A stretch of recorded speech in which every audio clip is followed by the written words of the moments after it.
Thomas, est-ce que tu nous entends? Est-ce que vous nous entendez bien? Voilà, très très bien. Alors, bonjour à toutes et à tous. Vous connaissez toutes et tous le quart d'heure toulousain. Eh bien là, c'était la demi-heure labégeoise. Donc, je suis vraiment désolé encore une fois de ce léger retard de démarrage. Je vous propose sans plus tarder de vous introduire à monsieur Ludovic Lemont. Ludovic, ravi de vous accueillir sur cette thème de conférence. La technologie peut-elle à elle seule résoudre l'équation de l'univers? Alors, j'ai l'écran, ça marche? Ouais, Tout à fait. ça marche. Non, juste un petit mot avant de répondre Je vous en à ta prie. question, mais je voulais juste remercier Edouard et la Mêlée, parce que pour ceux qui me connaissent, je n'ai pas été à la Mêlée depuis très longtemps, mais je pense que ça reste, voilà, j'ai eu un parcours très compliqué durant les 10 dernières années où j'ai essayé de mener Sigfox, et à tambour battant, avec une forme d'agressivité qui est nécessaire pour gagner ça. Et c'est vrai que par rapport à la Mêlée, j'avais pris du recul, mais force est de savoir quand même que la Mêlée joue un rôle important dans l'écosystème toulousain pour l'éducation et le partage de ce que le digital est en jeu. Voilà, je veux juste te dire ça comme un mot sympa vis-à-vis d'Edouard et de la Mêlée. J'ai pas toujours été sympa, donc voilà, juste reconnaître ça. Eh ben dis donc, on commence par une repentance, mais on est très heureux de Non, vous c'est pas de accueillir. repentance, c'est juste une prise de conscience, mais voilà, je voulais juste quand même le dire, c'est important, parce que j'ai quand même cette caractéristique d'être un peu par cash, et des fois, il faut savoir reconnaître ses erreurs. Voilà. Eh bien Ludovic, je vous propose sur ce format peut-être de vous poser quelques questions. Alors comme je vous disais, accrochez-vous à votre café. On est sur une thématique tech en introduction de journée de cette Business Startup Day. D'où vient l'idée qu'il y aurait une équation de l'univers?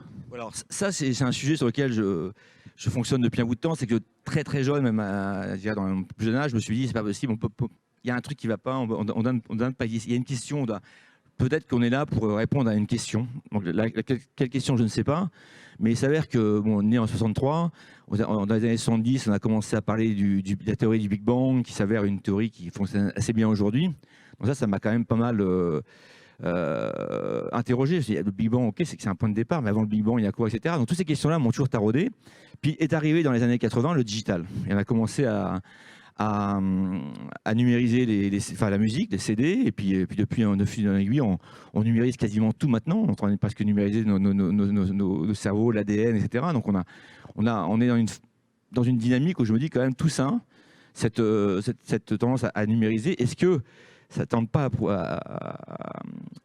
à démontrer que nous-mêmes, nous n'existons pas vraiment, qu'on est dans un monde digital qui nous aurait pu nous créer. Donc ça, c'est des questions pour moi. La digitalisation est un vrai sujet qui vient renforcer ma première interrogation dans les années où j'avais peut-être 5-6 ans. Donc je me posais cette question-là, mais au fur et à mesure, Big Bang et digital, ça m'a quand même pas mal travaillé. Après, il y a d'autres questions qui sont venues s'ajouter à ça au fil du temps. C'est le fait que le temps en lui-même, le temps, il n'existe pas aux échelles nanométriques. Dans le monde quantique, il n'y a pas de temps. Puis tout d'un coup, il y a une échelle, à partir de quelques nanomètres ou micromètres, et d'un coup, il y a le temps apparaît. Donc, et ça, pourquoi le temps apparaît? C'est-à-dire que pourquoi à un moment donné, on fige un instant? Est-ce que c'est pas notre mental qui figerait une situation? Alors ce que je vous dis, accrochez-vous bien, parce que c'est vrai que ça reste des concepts qui sont pas toujours évidents à palper, mais c'est chose que je ressens intimement. C'est-à-dire que je me dis, est-ce qu'une situation, la seconde d'après qu'on vit, est-ce qu'elle est liée au regard qu'on a, ce qu'on pose sur le monde? Mais il y aurait pu y avoir tout à fait un autre futur, un autre instant qui arrive après. Et ça, le fait d'avoir quelque chose qui n'est pas continu, que ce temps-là, il apparaît à un moment donné de façon, je dirais, la cause à effet qui fait qu'on observe une scène et c'est ce qui détruit, c'est ce qui engendre la scène d'après. Moi, ça me dérange parce qu'on sait que dans le monde en dessous, le monde qui nous anime, les fameux atomes, entre guillemets, si tant est qu'ils existent, nous créent une notion de temps. Ensuite, il y a d'autres paradoxes, des paradoxes mathématiques, par exemple, qui sont aussi d'autres choses qui viennent nourrir la même question sur l'existence. C'est que en mathématiques, pour ceux qui font un peu de maths, si on fait une somme de cubes de hauteur 1 sur n, cette somme-là est infinie. Mathématiquement, je demande de me croire si cette somme des 1 sur n jusqu'à l'infini est divergente, c'est-à-dire que le nombre est infini, et puis la surface de ces petits carrés qu'on mettrait les uns sur les autres, en 1 sur n2, elle est finie. Ça veut dire qu'il y a comme si, à un moment donné, lorsqu'on arrive vers les échelles infinies, on perd les dimensions, on perd le temps. Donc ça, c'est encore une interrogation. Il y a des paradoxes comme ça, il y en a plein en mathématiques, et ça reste aussi, ça nourrit encore ce questionnement que j'avais jadis. Et ensuite, on vient à la genèse de ce qu'on appelle ça une tare, on appelle ça du verre, on a des couleurs. Si on doit aujourd'hui se décrire les uns les autres, on va utiliser des symboles. Ces symboles-là, ils sont nés au début du langage, il y a des millions d'années de ça. Les premiers nos ancêtres, qui soient néandertaliens ou même avant, ils ont commencé à dialoguer, donc ils ont créé des symboles. Et ces symboles-là, quelque part, nous donnent la description de présent. Et ça, quand même, je me dis, et s'ils avaient inventé d'autres symboles, est-ce qu'on aurait été jusqu'à aujourd'hui se voir tel qu'on se voit, et on aurait vu qu'on aurait imaginé, avec les différents scientifiques qui se sont succédés, qu'on est fait d'atomes, et les atomes eux-mêmes faits de gluons, de particules. Voilà, tout ça, ce sont des choses qui m'interpellent, parce que il y a plein d'éléments qui sont comme une histoire qu'on pourrait raconter, et qui sont peut-être, il y aurait pu y avoir d'autres histoires. Voilà, donc tout ça, pour moi, ce sont des interrogations du départ qui me posent la question, est-ce qu'on existe réellement ? Donc une équation de fascination pour le Big Bang, une composante temporelle, une échelle de temps, et tout ça multiplié par une symbolique. Est-ce que vous avez pensé à faire des scénarios pour les frères Wachowski ou Christopher Nolan ? Non, j'aurais adoré faire ça. Et je pense que j'ai commencé à écrire des choses au départ, parce que quand le boson de Higgs a été découvert, je me suis dit, est-ce que le boson de Higgs ne serait pas le point d'entrée entre l'élément qui lie notre univers et l'autre univers. Et donc ma question, c'est, est-ce que quand on rentre par exemple dans on passe aujourd'hui peut-être plusieurs heures par jour sur un écran de télé, sur un écran de quelconque télé, portable et autres, et là on est plongé dans une autre réalité, on n'a plus conscience de la matière sur laquelle on repose, on a des sons, etc. Donc on est dans un monde on est nourri par du virtuel, on est nourri par des données qui viennent du cloud, et à ce moment-là, je pense qu'on pourrait avoir, avec des fake news, avec aujourd'hui tout ce qu'on fait pour modifier les vidéos, etc., on peut s'apercevoir quelque part qu'on peut carrément tricher et nous donner une vision du monde qui est complètement différente. Et ça, pour moi, c'est un élément qui vise à s'interroger sur quel est le sens de la réalité. Alors justement, la référence au Wachowski n'était pas anodine, hein. On pense à Matrix notamment. Les premiers volets, bien entendu, le 4 reste anecdotique pour le moment, mais le virtuel et le réel se confondraient-ils? Est-ce qu'ils ne seraient pas inversés en somme? Vous parliez des écrans notamment. La réalité virtuelle, c'est aussi peut-être un moyen de montrer. Aujourd'hui, je pense que depuis qu'on a commencé à digitaliser, on avance de plus en plus profondément dans cette digitalisation. Il y a un site qui s'appelle réalitévirtuelle.com, où vous pouvez acheter une combinaison haptique, mettre un casque de réalité augmentée ou de réalité virtuelle. Et là, vous vous plongez dans un monde où vous pouvez quasiment toucher. Alors, certes, la finesse du toucher de ces combinaisons, et même l'écran lui-même, n'est pas encore aussi fin peut-être que ce qu'on peut voir nous à l'extérieur. Mais quelque part, on peut se dire, et si quelque part ce qu'on est en train de créer, c'est pas la même technologie qui nous a créé, c'est-à-dire qu'on est en train de reproduire quelque chose. Alors certes, au niveau, depuis les années 70 ou même avant, où l'ordinateur prenait une pièce entière, maintenant ça tient dans une montre ou plus petit, on est en train de miniaturiser de façon exponentielle. Donc aujourd'hui, on n'en est pas encore à l'aboutissement de ça, mais on voit bien que quelque part, ça pourrait être quelque part la tendance de ce qui nous a créé. C'est-à-dire qu'on aurait été dans une technologie qui nous amène aujourd'hui à imaginer qu'on est ensemble dans cette pièce-là, que la pièce existe, qu'elle a tant de mètres carrés, qu'on est à Toulouse, etc., qui est une ville sur une planète, Terre, etc. Ça, c'est quelque chose qu'on pourrait très bien imaginer et le créer. D'autres l'ont fait de façon à une époque, sur les Second Life, etc. Alors certes, à chaque fois qu'on parle de ça, ça reste des technologies qui sont encore en construction, donc on voit bien les pixels sur l'écran, on voit bien que les choses sont pas réelles, mais tout ça fait qu'à un moment donné, on peut se poser la question, c'est est-ce que nous, on est la virtualité et le réel est quelque chose vers lequel on va à travers toute cette démarche technologique. Alors du coup, comment prendre la pilule rouge ou la pilule bleue proposée par Morpheus? Comment se convaincre de ce qui est réel et de ce qui ne l'est pas? Là, il y a plusieurs idées. Je ne vais pas les donner toutes parce que c'est quand même c'est des choses qui restent compliquées. Mais déjà, prendre conscience que nos cerveaux nous jouent des tours. Il y a un auteur qui s'appelle Nick Shatter qui a fait un bouquin sur le cerveau plat, où il montre tous les biais cognitifs qu'on peut avoir, qui sont utilisés par tous les magiciens, les prestidigitateurs, pour nous faire croire qu'ils font apparaître un lapin de nulle part, etc. C'est qu'ils utilisent nos biais. C'est-à-dire qu'il y a dans une scène en question, c'est démontré qu'il y a plein de choses qu'on ne voit pas. C'est-à-dire que les couleurs, déjà, on les voit une par une. Il y a des expériences comme quoi vous prenez un livre, vous mettez que des X partout, vous faites juste, vous suivez quasiment les yeux sur le texte, et on s'aperçoit qu'on voit pas que le livre il est fake, et on a juste le texte qui apparaît au fur et à mesure. Donc il y a plein de biais déjà sur notre mental s'arrange toujours pour faire en sorte que la scène qu'on voit soit cohérente. Mais on pourrait très bien imaginer qu'à un moment donné, Là, tout d'un coup, il y a des pixels qui apparaissent, comme sur votre écran de télé. Quand vous regardez un écran de télé aujourd'hui, supposons que l'écran soit super haute définition, que le son soit tellement super bon que vous avez le sentiment d'être immergé sur une plage aux Maldives ou je ne sais où. Puis tout d'un coup, vous êtes tellement bien, vous êtes au top, et tout d'un coup, vous apparaît des gros pixels sur l'écran, comme ça arrive parfois quand on a un bug sur la liaison Internet. Et là, vous vous dites, tout d'un coup, je réalise que je suis plus devant ma télévision, mais que je suis pas au Maldives, je suis devant ma télévision.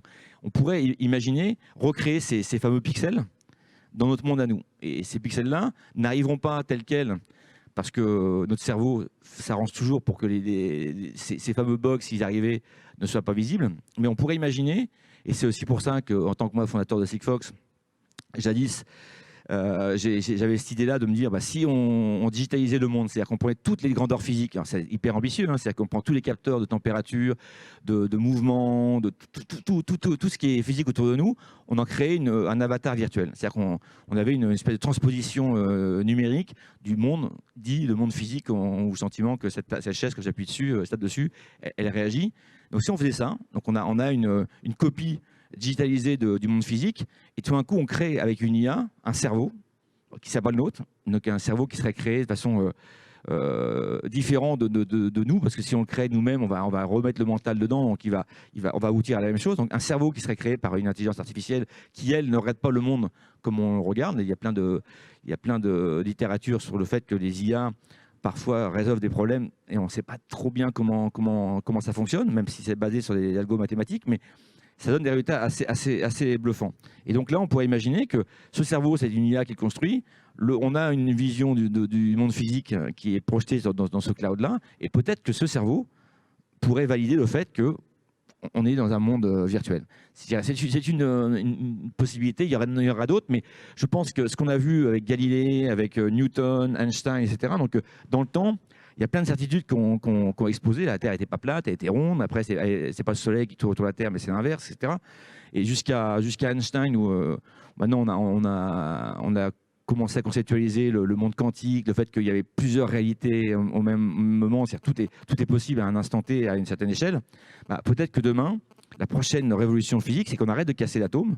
Parce qu'on voit bien qu'aujourd'hui, au CERN à Genève, on casse les atomes, mais on voit plus trop. Enfin, on collisionne des particules plutôt, pour essayer de faire en sorte de voir la particule d'après qu'on recherche pour que le modèle soit cohérent. On peine un peu aujourd'hui, et peut-être qu'il y aurait un vrai sujet, c'est de changer de paradigme. Et du coup, l'Internet des objets, la digitalisation du monde physique dans tout ça, c'est aussi ce qui peut nous aider à nous convaincre de ce qui est réel, différencier des fake news, des vraies infos. C'est quelque chose qui vous animait à la création de Sigfox ? Complètement. C'est-à-dire que moi, je me suis toujours dit, cette quête de savoir si on existe ou pas est une quête profonde. En même temps, si vous dites ça à des investisseurs, parce que dans Sigfox, pour ceux qui savent, j'ai quand même levé pour loin de 400 millions, donc on ne peut pas aller voir un investisseur en disant confie-moi quelques centaines de millions, tu vas voir, je vais te montrer que le monde n'existe pas. Je pense que cette approche-là n'aurait pas fonctionné. Par contre, je vois qu'il rigole, mais c'est vrai, j'ai pas essayé honnêtement, mais je pense que ça aurait été dur à faire fonctionner. Mais toujours est-il que l'idée de Sigfox, c'est d'être capable de baisser vers zéro quasiment le coût de digitalisation dans les capteurs, faire tendre le prix des capteurs vers zéro, utiliser très peu d'énergie. On arrive à quelque chose d'assez fabuleux parce qu'à base d'énergie investie de quelques microwatts, on arrive à transférer dans le cloud avec Sigfox des données. Donc cette idée-là, je me dis, tiens, si j'arrive à faire ça, déjà il y a un business déjà. Supposons que j'ai tort dans ma dichotomie virtuelle réelle et que j'ai complètement tort, ce qui est tout à fait possible. Hein, je le dis aujourd'hui, c'est ma conviction profonde, mais je ne suis pas là pour l'imposer au monde, mais par contre, je me dis, Sigfox, c'était ça, c'était cette capacité de digitaliser tout à tellement bas coût que ça devient économiquement viable. Parce qu'un des problèmes je fais une petite digression sur le monde de l'IoT et de l'Internet des objets, ce que j'appelle moi l'agrégation de données physiques, parce que dans le monde de l'IoT, c'est avant tout, c'est pas les objets, on s'en fout, c'est un mal nécessaire. L'enjeu, c'est capter des datas qui sont analogiques aujourd'hui. Il faut les rendre digitales. Et c'est ça qu'on appelle l'IoT. Mais ça, si on arrive à baisser le coût de production de ces données-là, on va pouvoir rendre économiquement viable, même sur un terme, même sur une dimension RSE, sociale et environnementale, on va être capable d'arriver à à rendre ces projets-là rentables et viables. Et donc, Sigfox en faisait partie. Et donc, in fine, dans ma vision, c'était effectivement de tendre vers cette capacité de regarder ailleurs s'il en existait. Je continue un petit peu la digression parce qu'on a un public de start-upers et de corpos tout au long de cette journée. On est sur l'introduction.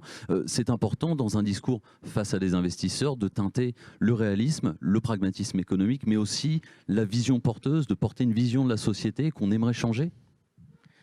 Oui, parce que quelque part, enfin là je n'ai jamais été jusque-là, parce que l'exercice que je fais aujourd'hui avec vous, c'est, j'avais dit à Edouard, j'ai pas envie de reparler de mon expérience de start-upper et de Sigfox, parce que je pense on en mange beaucoup de ça, hein, à toutes les sauces, et je pense qu'à un moment donné, c'est bien d'arriver à remettre un peu les choses en perspective, créer de l'emploi, créer des entreprises, c'est chouette, c'est dur. C'est beaucoup d'investissements. Et moi, j'ai sorti de Sigfox il y a quelques temps parce que voilà, c'était à un moment donné, c'est épuisant. Quand on est à genoux, on ne veut plus, parce que faire le tour du monde pour essayer de convaincre qu'on peut faire autre chose. Et surtout, on voit en France qu'il y a sur une autre digression sur la souveraineté, parce que c'est un terme qu'on entend souvent. Sigfox, on a créé une infrastructure où il y a peut-être des milliers de startups aujourd'hui qui dépendent de Sigfox parce qu'ils utilisent cette techno-là pour faire leur business à eux dans des verticaux différents. Et ça, c'est important si on veut être capable d'arriver un jour d'avoir notre force de dissuasion numérique. C'est-à-dire on a les GAFA qui maîtrisent, et leurs copains chinois, qui maîtrisent l'environnement digital pour ce qui constitue les données sémantiques que l'homme produit. Mais il y a tout le pan de la révolution qui va arriver sur la donnée analogique qu'on va transformer, les entreprises vont se transformer, la logistique va se transformer grâce à cette connaissance d'information. Et là, on a peut-être encore la possibilité, c'est pas trop tard, de gagner ce combat-là et d'avoir à un moment donné, si vous avez un système, pour simplifier, qui contrôle la logistique mondiale, vous êtes capable de savoir où est le moindre carton à l'instant T de façon mondiale, planétaire. Bah là, vous avez quand même un pouvoir de nuisance potentiellement face aux Chinois et autres qui transitent des milliards de denrées chaque jour. Bah voilà, là, on aurait ça pour essayer de contrebalancer le fait qu'aujourd'hui, si demain un Google nous impose non plus les RGPD, mais dit voilà, c'est comme ci, c'est comme ça, bah, je pense qu'on n'a plus de téléphone, on n'a plus Google, on n'a plus rien. Et je pense qu'on est très mal. Donc on sera obligé d'accepter. Et la dissuasion numérique, pour moi, elle doit venir d'une infrastructure, de quelque chose qu'on met en place à côté. Et c'est vrai que l'inspiration que tu évoques, c'est quelque chose qui m'anime au quotidien, parce que s'il n'y avait pas ça, honnêtement, gérer des boîtes avec autant de complexité, s'il n'y avait pas un peu de temps en temps de moyen de respirer, de s'extirper un peu du monde, ça serait quasiment impossible. Bon, la souveraineté numérique et économique, on en parlera à 17h en accueillant aussi Eric Léandri, que vous connaissez bien, sur la table ronde. C'est une bonne situation, ça, start-upper. Fin de la digression. Que peut-on attendre de la technologie, Ludovic Lemont? Pour moi, la technologie, c'est... si je reviens à cette quête de sens, la quête de la question primordiale, je pense que la technologie, pour moi, c'est un moteur. C'est-à-dire que ça précède, ça accompagne, je dirais, le capitalisme, le fait qu'on met un pied en avant et on est toujours en train de courir pour essayer de créer de la valeur, créer de la richesse. Et la technologie alimente cette dimension où l'homme, avec son ego, court toujours plus en plus vite, comme le hamster dans sa cage, et quelque part, quand on nous parle de tous les problèmes environnementaux, etc., de notre planète et autres, je pense que ça passe très très loin derrière le pouvoir, l'argent, etc. Et donc ça, je dirais quelque part, c'est en place depuis maintenant plusieurs centaines d'années, peut-être même milliers d'années. Et ça va continuer, c'est le moteur qui nous fait qu'on court en avance. Maintenant, je pense que nourrir ça de l'autre pan de nous, c'est-à-dire que pour moi, ça c'est le mental, c'est l'ego qui nous fait avancer de cette façon-là. Et aujourd'hui, il y a pas mal de tendances qui sont à la méditation, donc à aller chercher en soi l'âme. Donc, parce qu'il y a des philosophes qui, depuis des millénaires, pensent à notre âme et sont conscients qu'on a le mental et l'âme qui nous constituent. Donc, je pense que chacun d'entre nous, si on prend un peu de temps à se poser et à méditer, on sent des choses ça prend un temps fou. Malheureusement, la méditation des chamans ou des moines bouddhistes passent toute leur vie à méditer et ont un regard sur cette réalité qu'on a aujourd'hui qui est complètement différente. Ils peuvent voir votre aura, ils voient des choses que notre cerveau, notre mental ne voit pas. Ce qui prouve qu'il y a une autre voie que celle qui est la technologie. Malheureusement, elle nécessite vachement de temps pour l'acquérir. Et alors qu'un médicament, prendre une pilule pour soigner une maladie, c'est parfois plus simple que de méditer et d'arriver à soi-même à se soigner. Ce qu'arrive à faire, c'est ce type de profil qui ont une espèce de relation avec leur corps, avec l'âme, qui pour moi est quelque chose de fondamental et pour aussi aller vers peut-être un rééquilibrage. Il faut être un peu utopiste, c'est mon cas, ça a toujours été mon cas, c'est de se dire, est-ce qu'on travaille maintenant son âme, sa méditation, on se pose, on arrête de courir, on arrête de poster sur des réseaux sociaux, espèce de colère pour moi c'est ça la technologie elle est nécessaire parce que quelque part elle alimente la vision que je vais tout à l'heure donner, qui est ma vision d'un monde numérique où le virtuel et le réel peuvent se... Mais en même temps je pense qu'on peut trouver une autre partie de la réponse en méditant, en allant chercher au fond de soi, dans l'âme, donc l'amour là-bas, je pense que c'est aussi... L'amour, c'est quelque part, pour moi, c'est fondamental. C'est reprendre conscience de ça, se poser, c'est ce qui va permettre peut-être d'aller encore plus loin et d'amener la technologie avec le sens, parce que la technologie sans sens, pour moi, c'est vain, quoi. Une dernière question et peut-être aussi prendre des questions du public. Si vous en avez, n'hésitez pas à lever la main et pour un confort d'écoute, je reprendrai les questions directement au micro. Une dernière question pour vous, Ludovic Lemonde, peut-être en guise de conclusion. Vers quel type de sentiment doit tendre la société selon vous une fois que l'équation de l'univers sera résolue? Je pense... Tant que le jour où l'équation sera résolue, est-ce qu'on existera en chair et en os comme aujourd'hui? Je ne sais pas. Mais en attendant, parce que tout ce que je dis maintenant, c'est une conviction profonde, mais en même temps, je dis, on ne peut pas l'imposer, on ne peut pas la considérer comme étant un fait, donc on ne va pas agir comme si on était des avatars, on ne va pas se tirer dessus comme dans les jeux vidéo, en se disant peut-être que finalement s'il a raison, si on n'existe pas, on peut se tirer dessus, la vie n'a pas de sens, etc. Donc je pense en attendant ça, ce qui est quand même un peu extrême, ce qui serait important, c'est de prendre vraiment conscience de tous les biais que notre cerveau, notre mental nous amène à faire. Et en introduction, je faisais la mention par rapport à Édouard et autres, cette prise de conscience de ce qui me poussait à l'époque à avancer très vite et ce qui m'a poussé pendant des années à développer dans ma roue un hamster Sigfox avec cette vision-là. À un moment donné, je me suis dit, ça c'est super chouette, je suis content de l'avoir fait, c'est une belle expérience. Mais à un moment donné, quand on se recentre un peu et qu'on médite, on sent d'autres vibrations, et j'appelle ça moi l'amour, l'âme, tout ce qui la pleine conscience, etc. On s'aperçoit qu'il y a des trucs super chouettes et que ça peut nourrir la technologie, ça peut nourrir nos décisions et faire en sorte que tout en temps, on met le curseur, non pas tout d'un coup, comme les véganes, on mange plus de viande, on ne met plus de chaussures en cuir, ou alors inversement, on consomme de la viande à la toque, on pollue. Mais je pense qu'on peut ramener des choses dans un curseur un peu plus acceptable, et on lâche un petit peu avec la violence qui aujourd'hui, le monde est inaudible. Il y a tellement de bruit aujourd'hui sur les réseaux sociaux autour de nous que on n'entend plus les messages. Et on se perd, et l'accélération exponentielle qui est lié à la technologie, à des choses qui sont... et il n'y a pas de jugement de valeur, mais quand on voit qu'une boîte comme Sorare qui fait des échanges de cartes Panini, entre guillemets, même s'ils ont mis en place des NFT, la valeur de ça montre bien quelque part quand même qu'on est en train d'accélérer dans ce monde virtuel. On peut acheter des chaussures à 500 € chez Vuitton, on ne les possède pas, on a juste un NFT qui dit qu'on a une paire de baskets Vuitton. Il y aurait tout ça, ouais, why not? Je ne veux pas dire que c'est pas bien, mais ça doit quand même, à un moment donné, est-ce qu'on continue là-dessus? Et si on continue là-dessus, on abandonne le fait l'environnement, etc., la santé, etc. C'est un vrai sujet.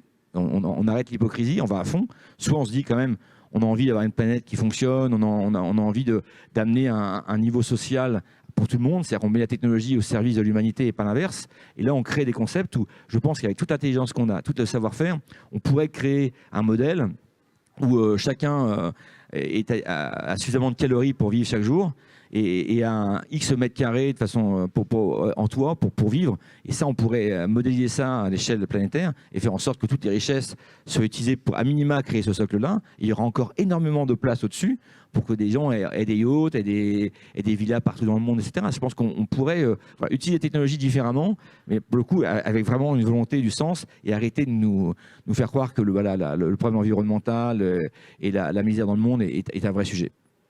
La technologie comme modèle d'équité, d'égalité sociale, ce serait ça? Enfin, je veux dire, vous parliez de l'accélération en fait de la technologie qui pourrait être une mise en danger, remettre un petit peu le pot commun. Comment ça pourrait s'organiser? Est-ce que finalement c'est possible d'utiliser la technologie au niveau global pour travailler ce modèle un petit peu d'équité, d'égalité sociale? Je pense que oui, parce que aujourd'hui on pourrait modéliser ce qu'un être humain a besoin, entre guillemets, en fonction de son âge, de son poids, etc., de nombre de calories qu'il a pour se sustenter chaque jour. Et quel que soit le nombre de litres d'eau qu'il faut pour qu'on vive correctement. Modéliser ce qu'il faut pour vivre décemment, avoir un confort décent. Ça peut se mettre. On répartit sur la planète, on a des informations de ressources, on a de revenus, de création de valeur, et on peut mixer tout ça. Et je pense qu'on pourrait être capable d'avoir un programme qui serait très complexe, certes, mais sur une IA où on est capable de délivrer ça. Et de faire en sorte aussi de créer des écosystèmes qui fonctionnent. C'est-à-dire que non pas être toujours sous subvention de tel endroit, mais faire en sorte que cette intelligence-là fait en sorte que il y a X personnes dans un village aujourd'hui ou dans un lieu du monde oublié et que ça fonctionne avec d'autres par des relations, par des liens de transport ou des liens de télécom, etc. Et que tout ça arrive à fonctionner, je pense que ça se modélise. Et ça serait dommage de ne pas utiliser cette technologie-là, nos technologies, pour essayer de résoudre ces problématiques-là, parce que au moins, je pense même que c'est complexe. Si on arrive à faire ça, on pourrait se lever le matin en disant finalement, je suis dans un monde décent, il n'y a pas vraiment des personnes complètement oubliées. Et de ça, on laisse l'humain, et il y aura toujours une partie d'ego et de mental qui nous anime, parce que faire abstraction de notre ego, c'est très compliqué. J'aimerais étendre vers ça, mais c'est un travail de longue haleine. Donc en attendant d'arriver à ce niveau de méditation, de haut chamanisme, la technologie pourrait nous rendre service. Ouais. Ludovic Lemorand, merci beaucoup. Je pense qu'on peut l'applaudir.